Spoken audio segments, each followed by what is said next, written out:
Unang-una po sa lahat, ang ating pong mission, bawat isa sa atin, kilalanin ang bawat isa sa atin.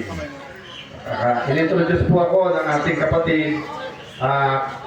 Sa totoo lang po, magmula kay Adam, makapatiyak siya na si Hoa, Adam and Eve, dumami ng dumami ang lalaki at babae, at naging bansa at tribo. Ngayon, 8 billion ang population ng mundo.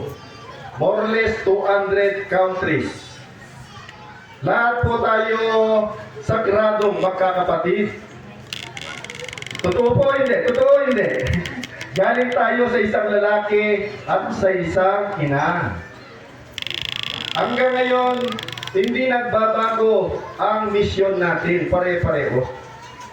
Ngayon, meron tayong mga kapatid na iba-ibang tribo. May Tausug, may Maranao, may Kapampangan, mayroong Tagalog, mayroong Bisaya, mayroong mga iba-ibang bansa, hindi mabilang.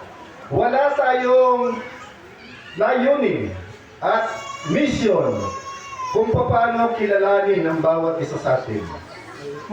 Anong kilala sa atin? Tayo po ay sagradong magkakapatid.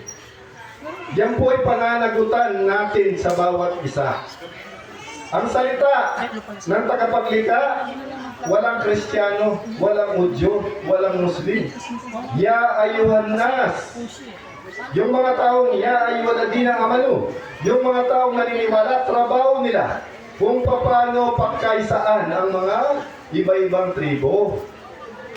Yun po ang trabaho namin ngayon.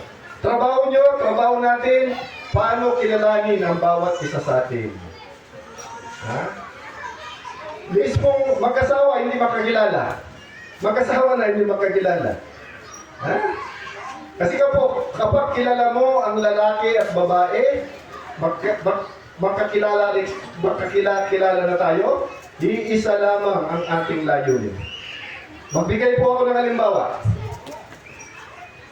Ano pong yung pula? Anong ibig sabihin ng pula? Basahin nyo. Yung pula nakasulat. Idil? Ano?